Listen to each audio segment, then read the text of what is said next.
Flight ఎక్కిన వెంటనే ఆకలేస్తూ food కోసం వెయిట్ చేసే వాళ్ళు ఎంతమంది ఉంటారు?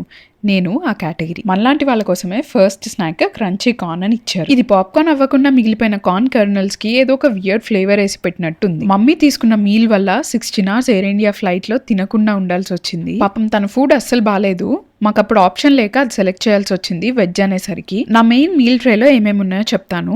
చనా సాలడ్ ఉంది. ఇది ఎంత టేస్టీగా ఉందంటే ఐ డింట్ ఎక్స్పెక్ట్ అస్సలు. ఒక చిన్న బన్ స్లైస్ అండ్ బటర్ ఉంది. అది చాలా స్టేల్గా ఉంది, అస్సలు తినలేకపోయాను. వైట్ రైస్, ఆలూ కర్రీ అండ్ మేథీ చికెన్ ఇచ్చారు.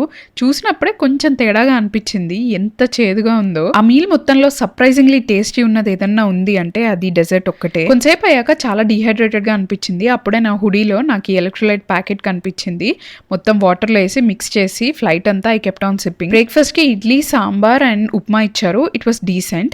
నెట్ఫ్లిక్స్ లో షో చూసుకుంటూ పిజ్జా వచ్చింది కదా ఎగ్జైట్ అయ్యాను. ఒక్క బైట్ తీసుకోగానే డిసప్పాయింట్మెంట్. మా ఇండియా ట్రావెల్ ఫుల్ వ్లాగ్ కింద లింక్ చేశాను, వెళ్ళది చూడండి. ఇంకా ఢిల్లీలో ఫ్లైట్ ల్యాండ్ అయిన వెంటనే ఫ్రెష్ అప్ అయ్యి మేము డైరెక్ట్ గా లాంచ్ కి వెళ్ళాము. పాపం మమ్మీకి 16 hours ఫ్లైట్ తర్వాత ఫుడ్ చూసి ప్రాణం లేసొచ్చింది. మీకు ఈ వీడియో నచ్చితే సబ్స్క్రైబ్ చేసుకోండి. బాయ్.